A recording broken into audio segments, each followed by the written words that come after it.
In this episode, I want to show a game when we cut waves. Playing Axe and Darkseer, I think, are the two most common heroes to cut the wave. And what I mean by that is that you go behind the tower, and every wave that comes out of their base, you kill, like either outside their tier 2 tower, either just like beneath their tier 1 tower, or maybe sometimes even outside their base. You used to be able to do this a lot easier, but now they've changed the game so that before 5 minutes, the creep wave can only aggro towards you in this area. If you stand over here, the creep are going to ignore you, but if you stand over here, the creep will attack you. So it's very important to know that you can't really cut or pull waves anywhere like beyond this fog of war line. After 5 minutes, however, this changes, so it's a good time to maybe start cutting waves at 5 minutes, especially if you're maybe a little bit weaker than the enemy. It can be hard to fight them over here, but it's a lot easier to be alone with the creeps, like in this position. I'll show you my items that when you're cutting, obviously you're going to tank a lot of creeps, because especially as Axe, you're going to be killing them with your spin. Maybe as Darkseer, it's more important to buy a little bit more mana items. As like Bristleback as well, you need to always have mana because you're killing them with your spells. But in this scenario, I'm just killing them with my HP pool. So I make sure that I buy a lot of regen, I buy like stats, I buy ring of protection. I know that like these are the items I need to be able to tank the wave. Another thing to think about as well is your supports matchup. If you have a lot weaker support than the enemy, or if you have a lot weaker of a lane, it's really good to cut because you're basically farming even. Like I'm farming all these waves, the carry will get to farm all these waves, but because my wave is always walking into his tower, he can't really help out. So we'll like 2v1 the support and we'll just drag waves and farm. However, if they have like a really strong support and maybe they have a carry like even Gyrocopter, and they can fight you really early into the game and they chase you around, maybe you shouldn't like start cutting. If you like die once or twice, it's really bad. So it's important to play it safe until you reach the point when you feel like you're strong enough. In this lane, we don't start cutting level 1 or 2 because I'm a little bit worried that this Gyrocopter and this Disruptor are going to be too strong. He's going to spam his Rocket Barrage. There's none of my creep wave I can hide behind. My Phoenix is only level 1. He used it level 2, so he didn't even have his dive. Like I would say our power spike in this lane is at least like level 3. Then we get like the upgraded Fire Spirits. The Disruptor is not that strong anymore. This spell, like while still strong, it doesn't deal comparatively as much damage to our spells. To understand why we want to cut as well is because it's very important in this game for me to get farm. If you look at our heroes, Lone Raid and Spectre, very greedy heroes. Nobody in my team is going to make space for me. So it's really, really important that I get a good early game so I can like use my timings to fight. Otherwise I'm just going to be stuck like trying to farm my blink anyway, and it's just going to be like a much slower and sadder process. So by cutting, you give the carry complete free farm, but you also give yourself complete free farm. So you need to understand like, is the farm really important on me? And is it important that their carry doesn't get farmed? Of course you never want their carry to get farmed, but in this game it's a lot more important that I get farmed. I don't really care what the carry is going to do with his farm. You know, he's going to farm and he's going to go into the jungle and he's going to keep farming. I'm going to farm, I'm going to get my blink, and I'm going to run around and kill him in the jungle. So like the farm on me has a lot faster and more impact than the farm on him has. Another thing to think about as well, if you're cutting, is like their supports. Right now they have a Wyvern position 4, very weak, very hard for him to gank you. There's not even any creeps that he can like Splinter Blast off. He basically only has a fly. Maybe they have like a Clockwork position 4 that has boots level 1 that's going to skill his battery assault, and then he can run you down and kill you all the time. In those scenarios, it's a lot more scary to be cutting. Maybe you can cut one wave here or there, but every time the Clockwork goes missing, you kind of have to fall back and play defensive. So you shouldn't really have the mindset of like, I'm going to cut no matter what, and then you just end up getting ganked a bunch of times. Especially when you have like a Spectre on your safe lane, it's really easy for them to like leave their offlaner alone and kind of trialing you. When you're in a position like this, you're putting yourself at high risk. You're really vulnerable to ganks.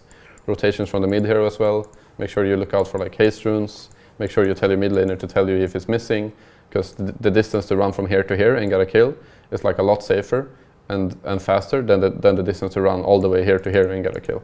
Also TPs, because it's so close to the tower, versus if the lane is up here, somebody TPs in, maybe we see it right away, but like we can't really react because we're playing literally next to the tower. The last thing I would want to say about cutting as well is you can farm all the creep camps in the jungle. Because you're cutting over here, you can drag it like into the small camp. This is an older replay, so there's an ancient camp here. Nowadays it's a hard camp, so you can drag the camp into here as well and farm, but only after 5 minutes. before 5 minutes, the small camp is the only camp you can farm. You can see that in this replay, I do like things like this. This doesn't work anymore. If you want to cut waves, you have to do it from over here. And it's a little bit easier in Radiant, in my opinion. You can do it from here.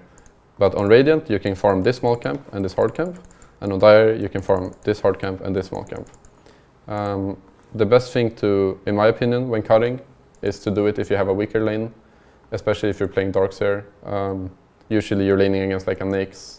Maybe you're laning against like a Nyx and a Witch Doctor. You're just gonna die if you walk up. If you can successfully cut and drag every wave, you're fighting their support 2v1. You give the carry free farm, but you also get free farm. And that's like what's more important for your hero.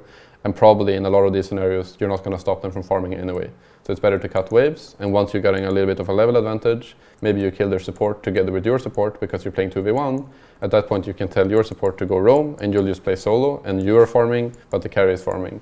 And hopefully you're farming even more creep camps than him, because it's after 5 minutes, so you're even pull ahead in net worth, even though they have a lot of a stronger matchup. In this game, I'm playing position 4 clock, and I have a Darkseer in the offlane. Now, I think this guy is DM from Virtus Pro Prodigy, so he's like a very good player. I think he's probably one of the better CIS like offlaners, and he plays a lot of Darkseer. So we communicate together. I ask him like, do you want to cut waves? He says yes, but first push in the first wave. So what happens is the first wave is gonna, if you go here, it's just gonna ignore you and walk past you. Until these two waves have met, none of the creeps can aggro on an enemy hero. So you want to push in the first wave. It lets you do two things. First of all, you get all the golden experience from the creeps, obviously, but it also forces the carry to deal with your creep wave, so he can't just run over and start hitting you. If all these creeps were dead, I promise you, instead of running back to his tower, the next would be running after us and hitting us all the time, which makes this a lot harder. Around like 50, 51, you want to pull this wave towards you. Now, this is a mistake from my end. I didn't really expect this. A good thing to do, by the way, is to cut these trees. You can cut this tree and even drag from here if you're a little bit late. Once I aggro the creep wave, the Ion Shell deals damage to the creeps, and they aggro instead to Darkseer. So this first, I guess, cut attempt or pull attempt failed really hard, but he instead had to like compensate, and he says it's fine, we'll just push in again and we'll try again. So even though like you failed cutting once or twice, as long as you're not dying, you know, this Nyx gets you free from this wave out. Maybe my Darkseer misses like a couple of creep kills. It's more important that you try and play in a way to make it happen instead of trying to like get a little bit more last hits here and there. In some cases, you need a little bit more levels and farm before you can start cutting.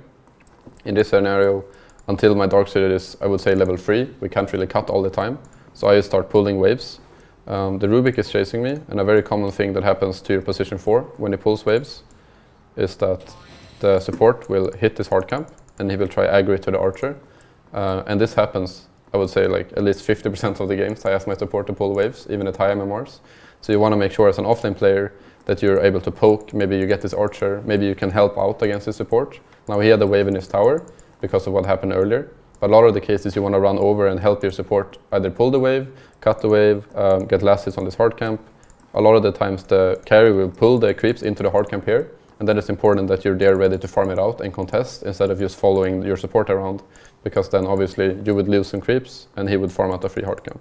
Now in this case, he pulls the wave around because he wants to connect these two waves and keep like farming like normally. And in this scenario, it's important that you as an offlaner understand that if the support is running to chase your support, who is pulling waves, you need to fight the carry, and you need to like try and farm equal here. But if the support is staying here and zoning you, you understand that your support is free farming and is going to deny an entire wave. Now in this case, I'm a smart boy, so I know that the Rubik is chasing me. I'm not going to be able to free farm this. I let 2 of these creeps go through. I only pull half my wave, which forces Nyx in a really awkward position. He sees this and he's like, okay, I don't want to connect the 2 waves over here because these 2 creeps are going to run into my tower and I will lose them. So it's a lot about like when cutting that you work together with your support, that you communicate, you watch what each other is doing, and you pay attention to each other. Fast forwarding a little bit, at this point my Darkseer is about to hit level 3 here, and now we're strong enough to fight the Rubik 2v1 and to kill waves with an upgraded Ion Shell. And how you want to do this is that you basically just aggro every wave. You can see right here even, I'll show it again, the like aggro point of the creeps. He's standing here, this is like the line. Right by this tree. You can see the creeps at first completely ignoring him. And now once they've hit like the timing right there, they avert and they start chasing him instead. So before this point you can't aggro at all. but once they reach this point, you can drag them. Now, he wants to farm them, but the carry is kind of close by and farming in the tower. So the first thing you do is you want to pull it as far away from the carry as possible, making it like his time and effort to run over is a lot longer over here than if we would be killing the creeps over here. It's really easy for him to screw with us. Maybe he will even kill us. At worst, he'll use a couple of creeps. But it's a lot better to farm over here. And once the next wave connects, he's forced to go back to the tower and farm it out. Then you can start farming a little bit more aggressively and to start farming creep camps. Now, I have a stacked hard camp as my support. So a good thing to do when pulling and cutting as well is to pull this hard camp if you can farm it out and if you're stronger than the enemy. Now, we're not necessarily stronger than the enemy, but because I saw that the Nyx was so deep into the tower with so many creeps, it's going to take him a long time to move over, so we'd figure we'll deny some creeps on the wave. These are like finer details that will like improve your lane if it's a little bit, but the most important thing that you do every wave is to kill the wave that comes here. Because I pull this wave, not that important, because it's going to go into tower for me anyway, and I'll just farm it freely. But in a scenario when maybe you get zoned by the Rubik, like here, let's say he zones my Darkseer, and I don't pull this wave, and we don't get to cut this wave, then the wave is then back to normal, and if we want to keep cutting, it's very hard to push it in over here, and we'll basically lose an entire wave of farm. So the most important thing you can do is to make sure that you kill every creep wave that comes, every time. Otherwise the carry will have time to run over, and he will like have time to pressure you instead. Once this is done, my Darkseer says you need to help me more against the Rubik because he's taking a lot of damage and it doesn't feel like buying a lot of regen all the time. So I'm like, okay, I'll run over and help you more. I'll say I'll play against the Rubik, I'll pull this wave. I even tell him I'll pull it to you. He farms it like really far away from the Darkseer, from the Nyx I mean. And once the Rubik rotates out, then I understand, okay, I can leave this lane now because my offlaner is alone. So if an offlaner you want to be like, you want to be fighting 2v1 against your support, and eventually he's going to leave if you're cutting successfully because he's not getting anything out of it. He can't really fight back 1v2. At that point, you tell your support, go do something else, go stack, go gank, because I can 1v1 this Nyx. The reason you can 1v1, like I said, is you kill every wave, and your wave is going to walk into his tower all the time. So if he was chasing you over here, he would lose a creep every wave, and a creep wave every minute, I mean, and that's not the way you play the game. Another thing to think about as well, when you're cutting, very good to buy bottle on Bristle and Darkseer especially. Bounty runes spawn at 5 minutes, and maybe you die once or twice, maybe your support dies, you can also refill the bottle every time. It's like a high value item to have. You need a lot of regen and mana when you cut, so it's like just a good item to think about buying. Another good thing is to have wards for yourself. Now we've had this ward for a very long period of time, and we're not feeling too scared because of their heroes. Like Viper is not the best at rotating. But I would say once Kunkka hits level 6, it's a good idea to like get a ward out somewhere here for yourself so that you can see his rotations and pay a lot of attention to what the mid laner is doing. And the last thing as well is when you want to stop cutting, I would say it's like around a certain point when you think you're going to die or when they start rotating on you. And cutting aggressively as well can be a very good thing because if you're cutting over here, you can farm more camps, and it also takes a way longer time for the carry to run over. So even if he decides I'm going to leave a wave because I'm maybe connecting with my Kunkka, I'm going to gank him, it takes him a lot longer time, and maybe it gives you more time to realize that it's happening. So to understand if it's a good lane to cut in or not, first of all you need to understand like, can I even cut? Like, is it realistic? Let's say they had a Earth Spirit and a Rubik playing against us, you know, we're going to be 2v2ing them. They're probably just going to kill us together with their creep wave. They're a lot stronger. It's like not reliable. But because the Earth Spirit is laning bottom, we can just cut pretty much without a problem. And then the second reason, which I think is the decider if you're going to do it or not, is how strong is your lane into their carry. Nyx, I would say, is one of the better heroes against Darkseer. He can just lifesteal off the creeps all the time. He hits pretty fast and pretty hard. He can rage to become magic immune, so you can't really kill him, which means that he's going to be running at my Darkseer, and my Darkseer is going to farm less than the Nyx if we were to lane normally. Now in this scenario, because we've been cutting, their net worth is pretty much even, but you can also see that my net worth is a lot above Rubik. So I've like taken some of the farm, and in total, I think we're ahead in this lane. So normally it's a lane where the matchup is favorable for the enemy team, but because we've been cutting and like not laning straight up, we've been kind of dodging the Nyx. We're actually ahead in net worth by at least 200-300 gold in total. And another thing to think about as well is like how your hero kind of operates. On some heroes like Centaur, for example, most of the time maybe you can cut with Retaliate, and maybe you want to do it if you're laning against like a Monkey King or Ursa because their lane is so much stronger than you. But most of the time you want to aim to win the lane because that's like kind of what your hero is designed to do, and you want to try and snowball. The most important thing when you play Darkseer is just that you get your own levels and farm. You don't really care too much about their carry, because once you get a quick like level 7, 8, then you can start running around making plays and pressuring the map. Sometimes if you have a very greedy lineup like in this one, we have Arc Warden, Phoenix and Chaos Knight, that means that these heroes are all going to be farming for a very long period of time. That means that it's like on the burden on me and the Darkseer to make plays and make moves. So it's really, really important that he gets his levels and farms, and not that like he's kind of underfarmed and underleveled, and then the Nyx is kind of underfarmed and underleveled, but then the playmakers in their team, which is like Kunkka and Earth Spirit, are running around and doing stuff, and we can't respond, and obviously the Arc Warden can't respond because he's greedy, and the Chaos Knight can't respond because he's our carry. So you need to like understand what your role is, and that if you're gonna cut, if you need a lot of farm, sometimes it's better to just give the carry a lot of farm anyway.